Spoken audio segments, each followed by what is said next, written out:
we're back. Welcome to Box to Box Football. It's already week 3 of the Premier League, which is crazy because it feels like it was, summer. I guess it still is, but kind of isn't anymore. Week 3. I got Stu and Kyle here. Just the three amigos tonight. Three So three man crew tonight. Mike Samsel was given a red card for his blasphemy at the end of last week's episode.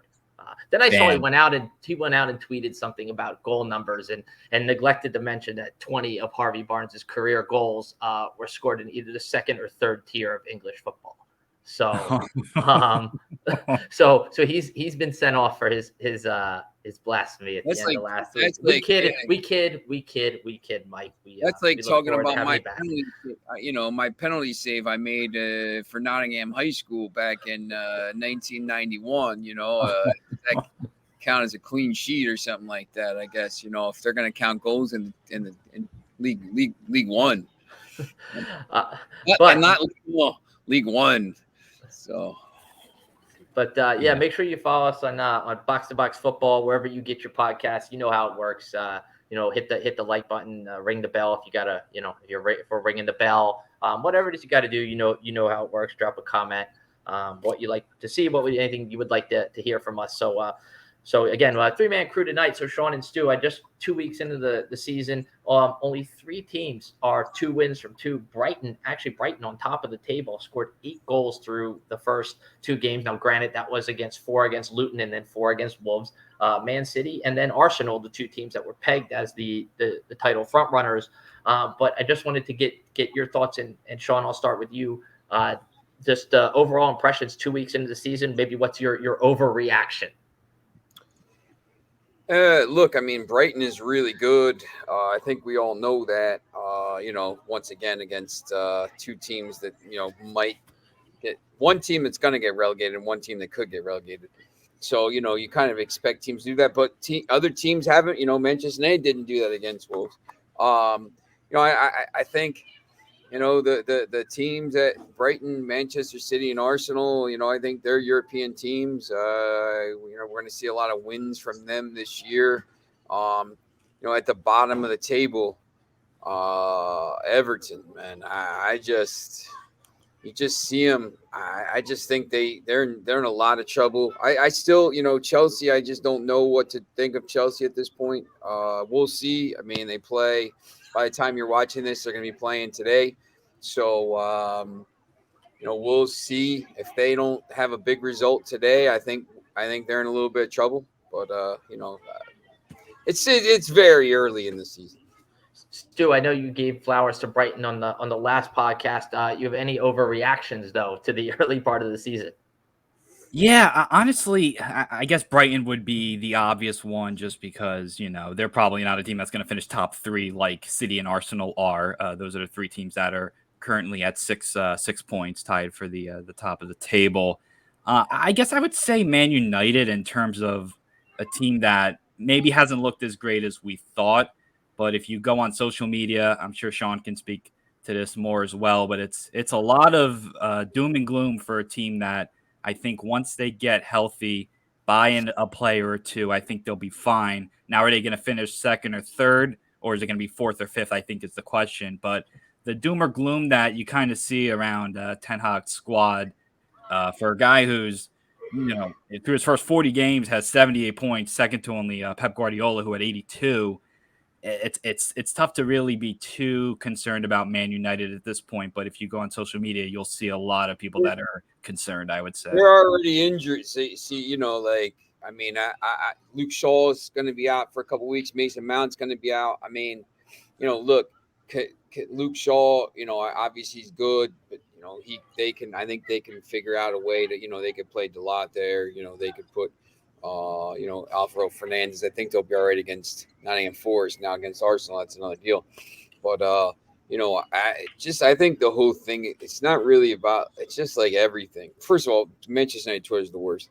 But it's just like this whole thing that's around. Like they got to get out. like the owner's got to go, and now like the way they dealt with certain things, and it just gets worse and worse and worse, and like until they go, there's been some rumors this week that there's actually been not rumors. I mean, the press over there has gone with the fact that Cutter's won the bid and it should be done in the next month, but I think maybe a clean slate, but we'll see.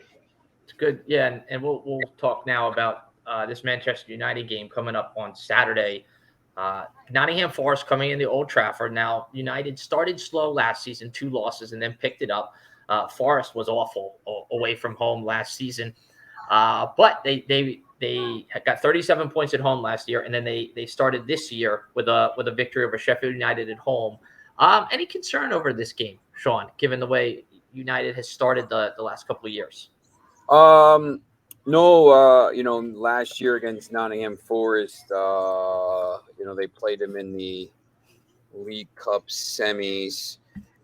They played them a bunch right in a row. I mean, they beat them 2-0 in that second. They beat them 2-0 at Forest. They beat them 2-0 in the EFL Cup.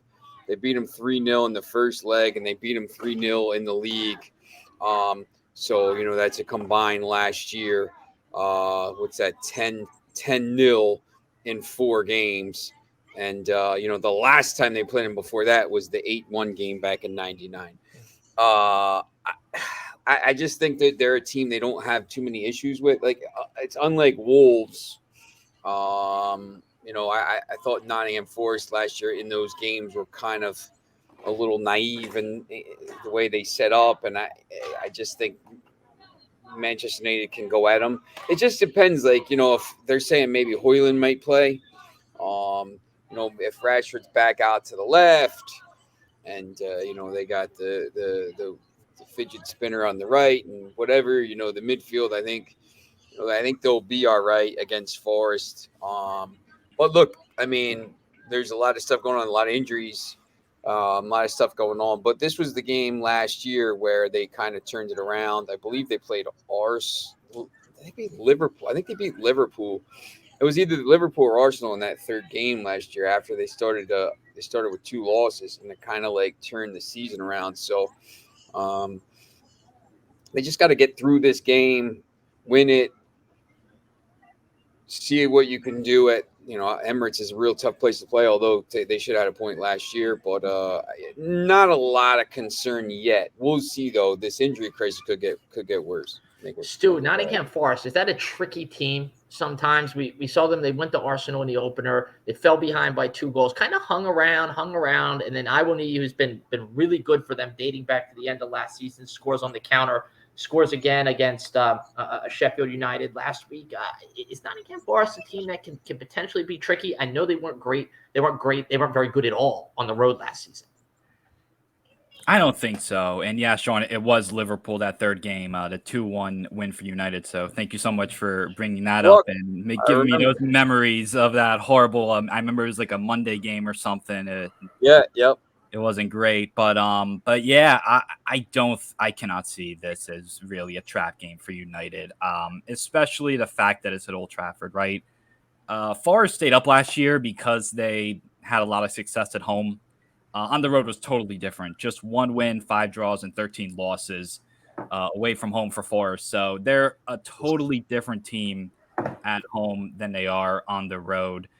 And kind of like Sean said, like United has Forest numbers, whether it's the last year winning all 4 matches or just, going back 15, 20 years, the last 10 matchups, all wins for United, 36-3 aggregate score. So I don't really see this as a match that is going to give United a lot of trouble. I actually think it's at the perfect time, right? Like this is a match where they need to kind of show that they can score a few goals, get an easy win. I think that's what's going to happen. Maybe something like 2-0, 3-0. And like Sean said, if you have Højlund starting and then you have Rashford playing in his correct position, that'll be helpful. And I guess the midfield is the one question, right? Casemiro's going to play. Bruno's going to play. It's just a matter, I guess, if they go McTominay or Eriksen alongside Casemiro. But it'll be interesting. But I think United wins this one pretty easily. Man, you got to put in 3 past Matt Turner? Hey, at least he's starting now, and he's going to see plenty of shots playing in front of that Nottingham Forest back four.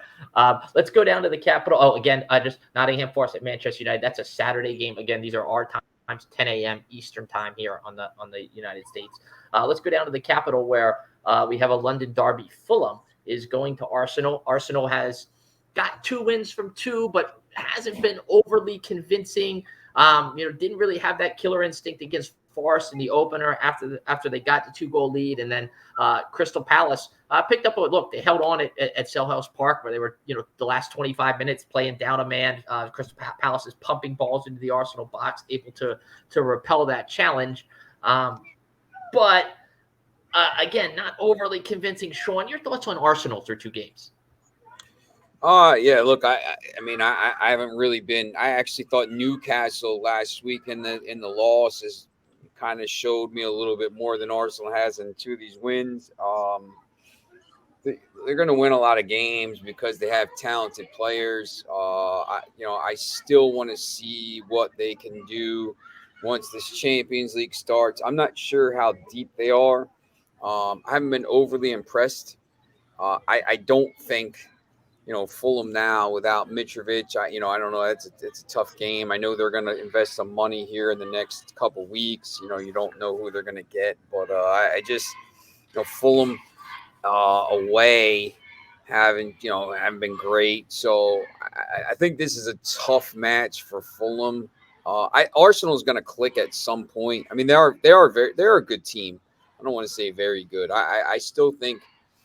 Even with everything that happened last year, I still think they are a level below the 2 teams at the top. I know Samsel's in love with them and stuff. I just think they're a level below that. I'm not sure who's going to, in a huge game, if this game is, 1-1 in the 80th minute here, like who's scoring the goal for them? That's my concern. Yeah, for me, it's either Saka or Odegaard. Like I think those are their 2 guys that, in the clutch with Gabriel Jesus, obviously being out, and Nketiah is a little unproven. Kai Havertz is hit or miss. But those are the 2 guys I would look to if I were Arsenal when it comes to scoring a big goal. As far as from the Fulham perspective, look, this isn't one I had penciled in for a win or getting any points going to the Emirates, and then. You have a Carabao Cup game against Tottenham midweek, and then you got to go to Man City after that. So you're in a kind of a tough stretch here. Mitrovic has been sold to Saudi Arabia, so he got his Saudi bag that he wanted.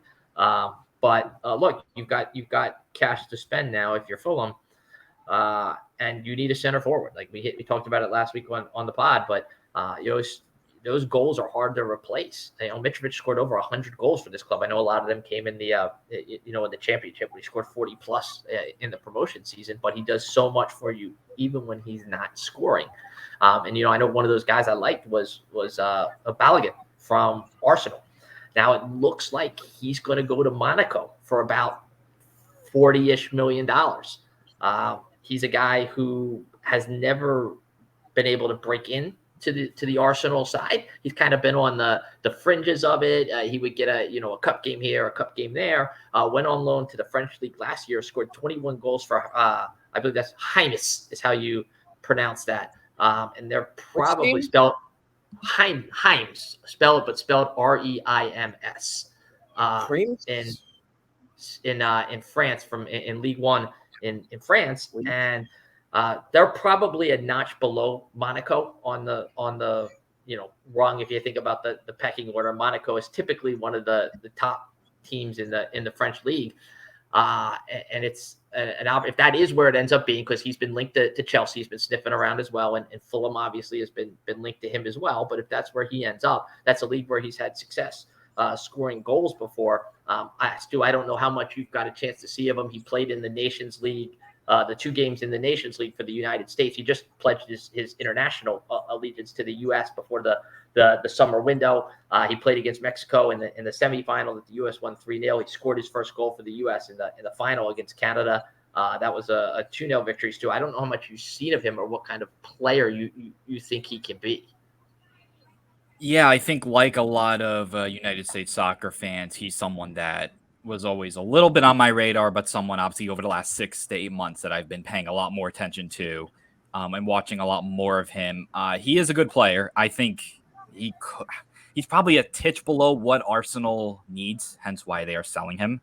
I think he would have been a great addition for Fulham. Like you said, Kyle, I think that would have been the guy you needed. Raul Jimenez, it's He's tough. not it. He's It's not not it. it. And I liked him so much, especially before the head injury. Like he was one of my favorite guys to watch in terms of like the mid-table teams, in terms of attackers. But yeah, ever since that head injury, unfortunately for him, it just hasn't clicked. And I agree. He's not the answer. Yeah, it's going to be tough for Fulham in this one for guys like Tete and Ream and Diop. Like, Well, Reem is suspended, so we're and probably you going to don't even see. have Ream. That's right. They're Yeah. probably going So to see Bassi, who they brought in from Ajax in the summer.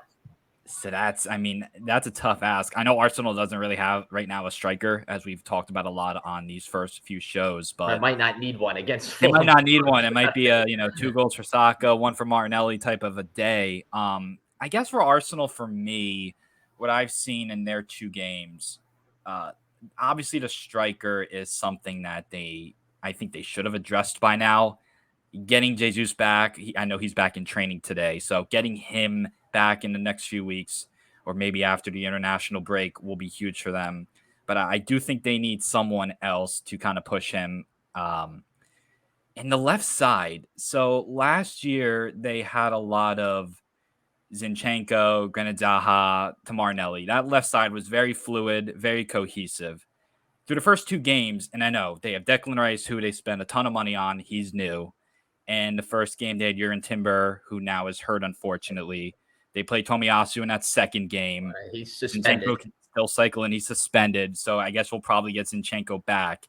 That left side for me last year was such a huge reason why, for most of the season, they were competing with Man City for the title. Now that it's a little different, it just doesn't look the same. Now, that's not saying it can't get to the point where it'll be just as good as last year, but right now it's just not as fluid, and it's not as cohesive. And maybe getting a number 9 that's better than Jesus would help that, but they don't have it right now. So for me, I'm kind of with Sean. They're a few notches back, whether it's third or fourth.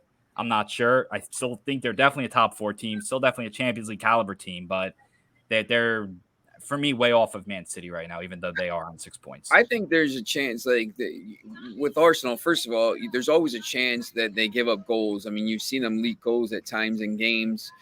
But I just, you combine that with the fact that sometimes they don't score. It's kind of like the Manchester United teams when they were just okay. Like, I just think there's a chance in this game that, it's 1-1 late in the game, or it's 2-2, or, somebody, there's a chance, I think, for Fulham. It could be 5-0 too. I think there's a chance for that. But, I just think sometimes against Arsenal, if you can find a goal somewhere and maybe, you're going to get chances against that back 4, the way they play. So, there's always a chance that you're in the game there late. So, we'll see. Yeah, Fulham has been linked to Davon Zapata from Atlanta in Syria. Look, they're going to be linked to a lot of guys with this Mitrovic money. Obviously, they need a center forward, so be interested to see what they do there. Again, that's Fulham at Arsenal, and that is another Saturday 10 a.m. kickoff, East Coast U.S. time. I do want to move quickly to Sunday, where we've got Liverpool visiting Newcastle. That's Sunday at 11:30 a.m. And Stu, there's been some noise around Mohamed Salah this week. A Saudi bid potentially coming in. Liverpool has reportedly turned that down. But are we starting to maybe get towards the end of the Mo Salah era at Anfield? I think we're definitely starting to get towards the end of it. Now, the question for me is it this summer or is it next summer? And I think it's next summer. That's always what I thought, at least, seeing these Saudi bids coming in, you kind of figured Salah would be a target down the road. I still think it's next summer. I think it's too late in the window unless, look, if they give 200 something million, maybe Liverpool has a different view on this. If Salah really, really, really is pushing for an exit, then maybe there's a different view on this. But for me, I think this is probably the last year of Mo Salah at Liverpool. I think the move happens next summer. And then the question is, they get some money for him. What do they do with it? What kind of guy do they bring in to replace him?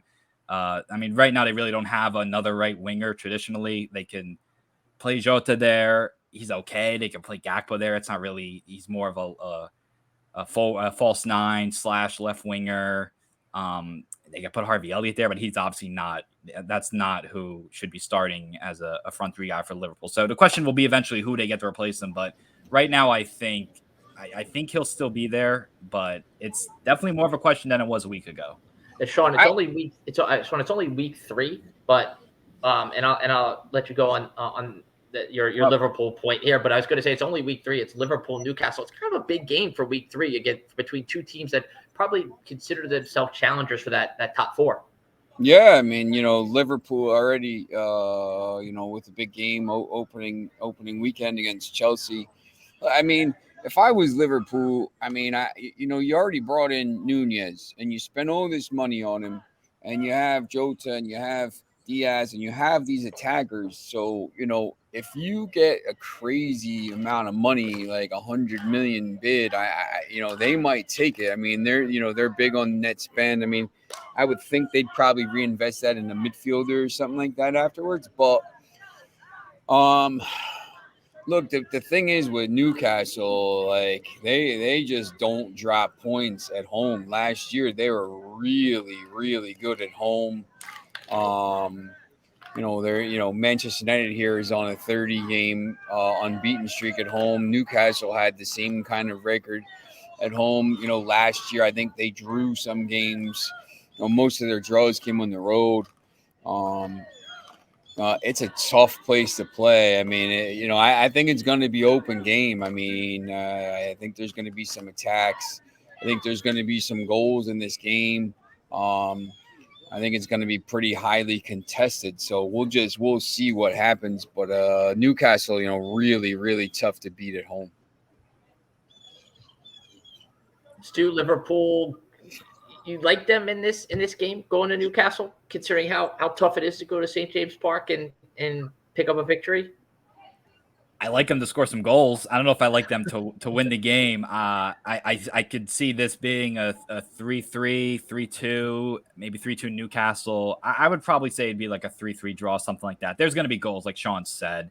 And I guess for me, the matchup that I would be most interested in would be that when Newcastle has possession, that left side, I guess I'm going to channel my inner Mike Samsel here when I say this should be a great game for Harvey Barnes because his pace. Every game would be a great game for Harvey Barnes. That is true. That is very true. But I think his pace on the left side, considering how Liverpool plays, how Trent Alexander-Arnold is, maybe not the greatest defender, let's say, and how open they often leave that right side. I could totally see some, Trippier crossing the ball over the top to a little Harvey Barnes action and that being a goal or two. Plus Ishak is incredible. I'm sure he's going to get at least a goal, considering how Liverpool plays and how shaky their defense is at times. But I think Liverpool will score some too. Szoboszlai looked really, really good against Bournemouth. A massive upgrade over Jordan Henderson on that right side of the midfield. And then Salah, I think, on that right side can also, against Dan Burn, let's face it. I mean, that's not the greatest defender either. So I think there's a chance for a lot of goals. I think it could be a really fun game for the neutral, but as a Liverpool supporter, it might be one of those where I have my heart in my throat for 90 minutes. Give us a 4-3, please. Let's run down it could happen. Let's run down the rest of the games here, and guys, I'll run them down, and then you jump in at the end. Anything that sticks out from you. The game tomorrow on Friday at 3 p.m. Luton Town goes to Chelsea. I saw a story today on probably the biggest spenders in Chelsea and the lowest spenders in Luton Town, and like the start difference between the two of them. Chelsea has an affinity for MLS goalkeepers. Apparently, they signed Gaga Sonina from Chicago Fire last in the winter, and then loaned him out to Belgium, and now they apparently have a 14 million euro deal in place for New England Revolution goalkeeper Jordi Petrovic. He's a Serbian international. He's been really impressive in MLS this year. In fact, good bit of business by the New England Revolution, who last two starting goalkeepers, they acquired the two of them for a combined $700,000 and have sold them for a combined $26 million. So that's one way to do it, right? That's a 3:00 start tomorrow. The game's on Saturday, the early game Saturday, again, 7:30 a.m. our time. Tottenham goes to Bournemouth. Also Saturday, these next ones are all 10 a.m. games. Crystal Palace goes to Brentford in a London derby. Wolves against Everton in a relegation 6-pointer down at the bottom of the table. West Ham against Brighton, which I find to be an intriguing game. That's in the 12:30 slot on Saturday. And then Sunday, Manchester City goes to Sheffield United. Bramall Lane will be rocking. I don't think it's going to help them against City. City has just brought in also Jeremy Doku, the winger from Rennes in France for 64 million euros. And then Sunday, Aston Villa goes to Turf Moor to face Burnley in the early game before Liverpool and Newcastle is the late and final game in week 3. Guys, what stands out to you about the rest of that group? I think, I'll be honest, I mean, so, you know, I have the 3 TVs set up and you sit there and you're watching these things. I mean, Manchester United's playing at 10, but I think probably the biggest game Saturday is Everton Wolves. It's a massive game for both teams. I mean, you know, they both have a chance to like turn it around and kind of get going. But I just, you know, I don't know, man. I don't know if I have more confidence. I think I probably have more confidence in Wolves getting a result than I do for Everton to get a result. Everton's they're banged up. I mean, Wolves are Wolves. They are what they are. You know, I wouldn't be surprised to see, you know, a 0-0. I wouldn't be surprised to see a 1. I don't think there's going to be a lot of goals in this game, but I think it's going to be a really competitive game. I mean, it's going to be probably a lot of cards, probably really competitive and stuff like that. So I think it could be interesting. I think it's only week 3, and Goodison Park could get really tense. Oh, on Saturday. Like, that's right. Yeah, that's Stu, what about for you? What do you look at that group and see that sticks out? Yeah, there's a lot of decent games. That's definitely one of them, just because we could be looking back here, match week 37, 38, looking back and saying, wow, Everton Wolves, that could be the decider. That could be the one where, let's say, Wolves win 2-1 or 1-0. That could be the reason that they finish 17th and not 18th. And Everton's the one that finishes, 18th and not 19th. Sorry, you're right, 17th and not 18th. And why Everton is 18th in that position. But yeah, I Brighton West Ham is an intriguing one. And it's not just the Brighton side. West Ham, too. They looked pretty good against Chelsea, a talented squad, not really a cohesive squad, but a talented squad in Chelsea. Can they build on that result? I think is a interesting question for me. But yeah, like Ward-Prowse, what he brings to the table, I think is going to be, you lose a guy like Declan Rice, but Ward-Prowse in that midfield role, trying to create some goals. I think there could be goals to be had. And the fact that they are closing in on Kudus, the guy from Ajax, I think as a guy that West Ham can really use. Scamacca signing last year did not work out. They're trying again for another attacking type of guy. Kudus had a hat trick today, I believe, on Thursday. He had a hat trick. So what he can probably bring to the table for them might be huge. It might be something to inch them a little closer to the top half of the table. But Brighton's been so good. I don't think they're going to get points. That Brighton West Ham game is interesting too, especially it being at Brighton. They've been free scoring early in the season, eight goals from the first 2 games. Again, those were against 2 teams we think that are going to be in the bottom 4 or 5.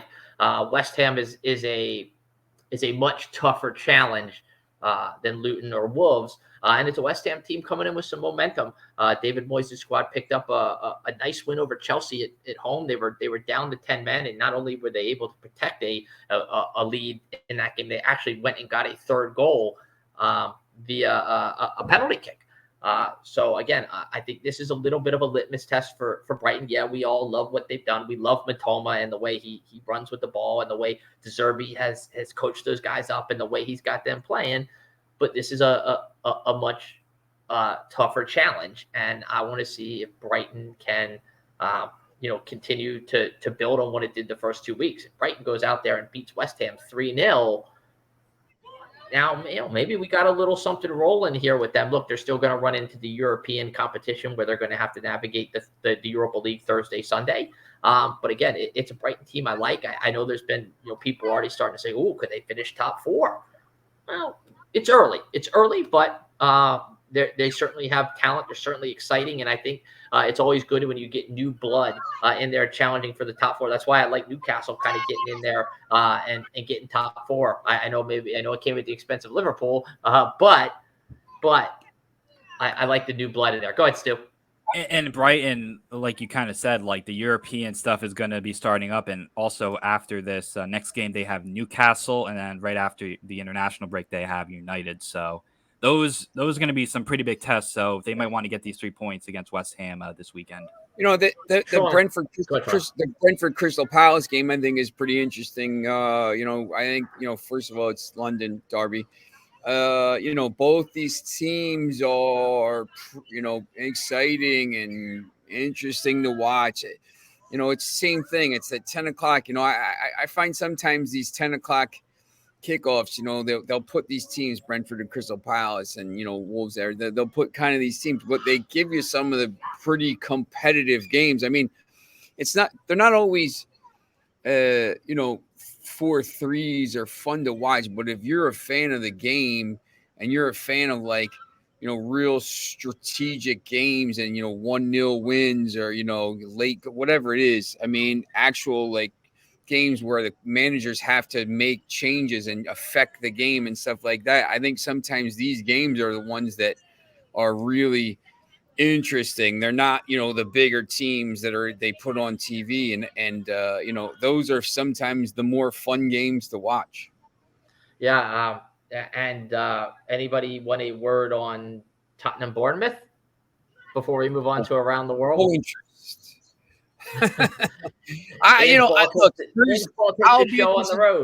I'll be interested to see what Spurs do after last week. I mean, that's the key. I mean, you can't play up at home and then go on the road and lay an egg. I mean, look, you gotta play like that every week. You gotta bring that intensity every week, and we'll see if they can do that. James Maddison absent from training on Thursday, so if they don't have Maddison to kind of pilot that ship in the midfield, it could be a little shaky for them. I would still imagine that they come away with a win, but if you don't have Maddison, it might be a little more challenging than if you have him. I lost my train of thought there for a second. I was going to say Brentford's been also back. Brentford has been much better than I thought it would be, given the personnel losses it took with Ivan Toney with the suspension, and then the goalkeeper Raya going to Arsenal. Thomas Frank has kind of kept that machine humming, and they've been able to pick up 4 points from the first 2 games.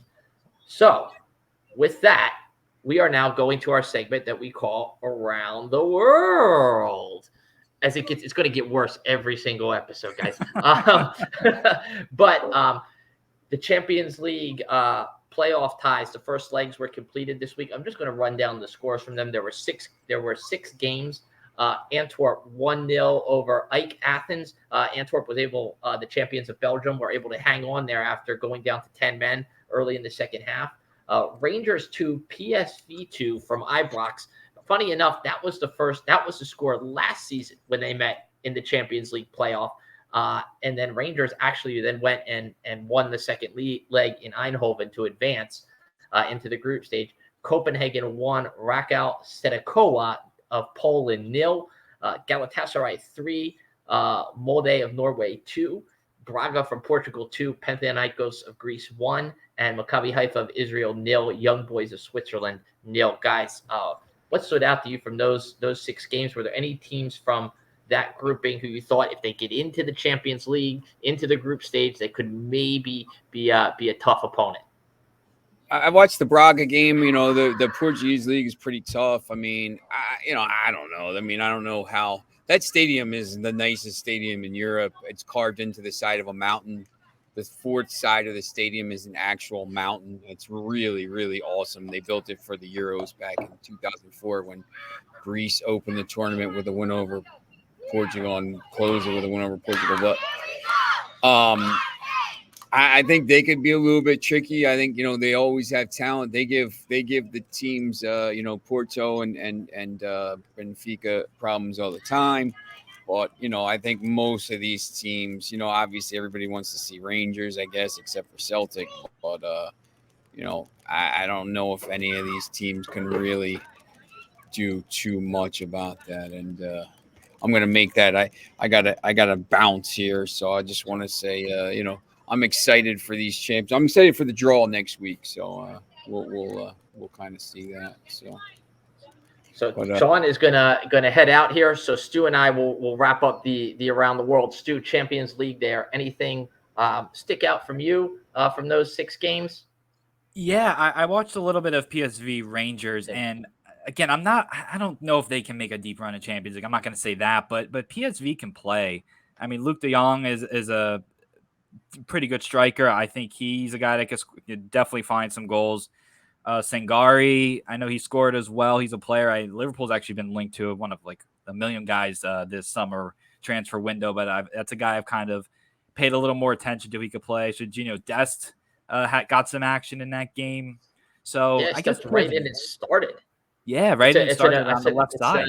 It's an American outpost there at PSV. Now they've brought 3 guys, and of course, only one of them played the other day. So that might be, oh God, I don't know if that's the right spot for you there, guys. But yeah, no, I thought that PSV Rangers game was really entertaining. And I think that second leg is going to be really good back in Eindhoven. I think that's the one I'm looking forward to the most. Those are probably the 2 biggest brand name teams.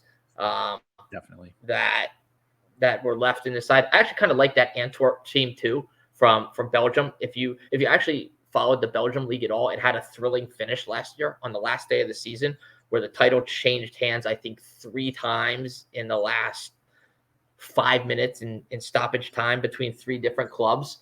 And Antwerp actually won the title on the last kick of the ball. You may remember this name, Jan Vertonghen.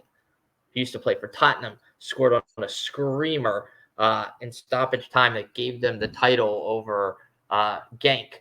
And that ended up getting them into the playoff round here. And the Belgian league is actually it's a fun up and down sort of league. And that's a team I think that could be a little bit tricky if it's able to navigate a trip to Athens, which is not easy, and then get into the group stage. Yeah, definitely. It'd be very fascinating for sure.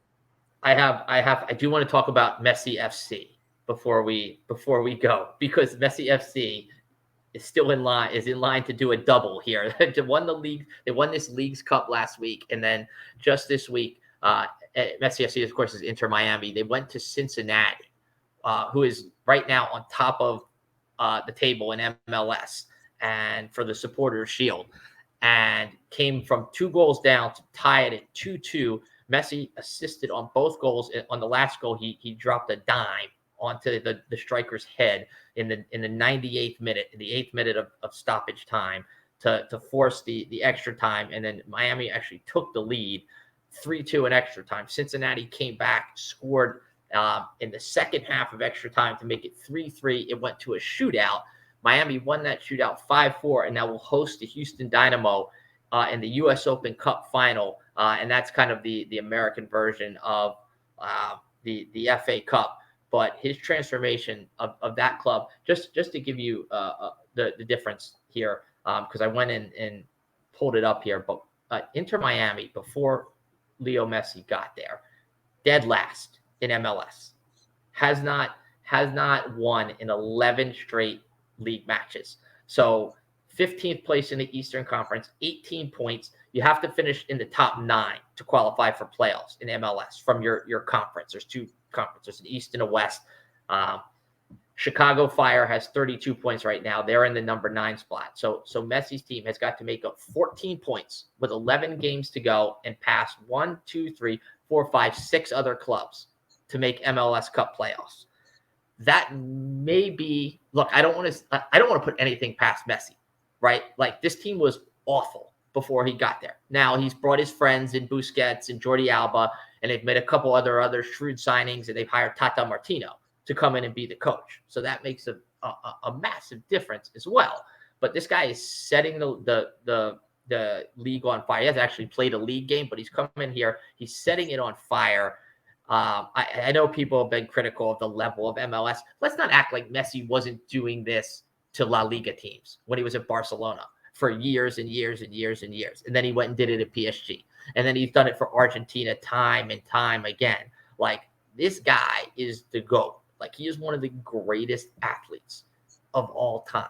And I think it's pretty cool that he's here in America. Fans are getting a chance to see him live and in person. I mean, these tickets are just going for ridiculous prices anytime he plays, right? Like, when he was in Philadelphia the other day, when they played the Union, $350 for a standing room only ticket. Like, these are the hottest ticket in town when he comes to town, and he is here, and this is not a retirement for him.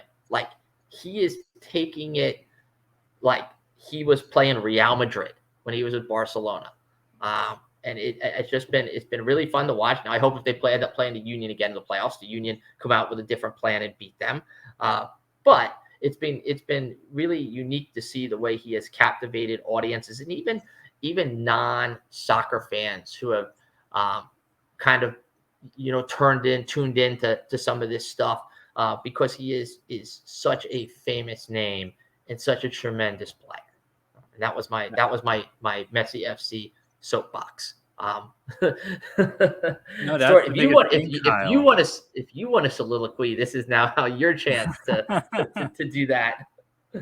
No, I think what you said at the end, Kyle, I think the biggest thing out of anything is just the attention he's going to bring to the sport and the game that we love, right? Like, I've had at least 5 people who are sports fans but not soccer fans, ask me about him or say, "Oh, wow, I can't believe he's doing this," or trying to ask me, "Well, how does this cup work? And what do you mean they haven't played a regular season game?" and all of that. But just the interest that it's bringing to the non-soccer fan, I think is, whether he gets a bunch of trophies, whether he gets Inter Miami into the playoffs or not this season, whatever he does next season, I think the interest that he's going to bring to the United States and, hopefully just get people into soccer. Because I mentioned it on an earlier episode of podcast.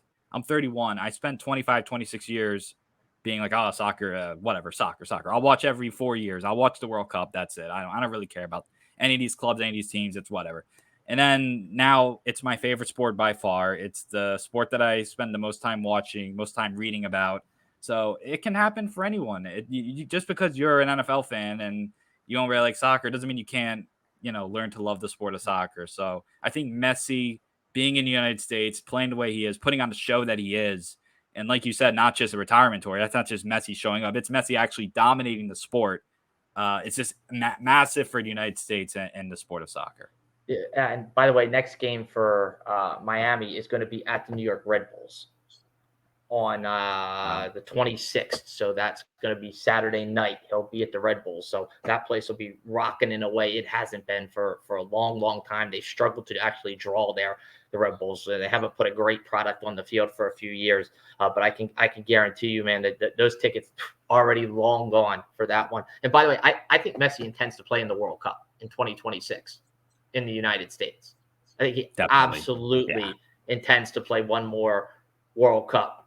And this is kind of like a sort of precursor to that, coming here to MLS and doing what he's doing. And by all accounts, like his teammates, he's a great teammate from what all the players have said, the way he has come in and treated the players on that team. And he just lifts the level of all the players around him. Right. These are guys, some of these guys like pretty average players, right, on a pretty bad team before he got there. And he just lifts their level to somewhere they're playing out of their minds right now. So that is going to be a wrap on our show tonight.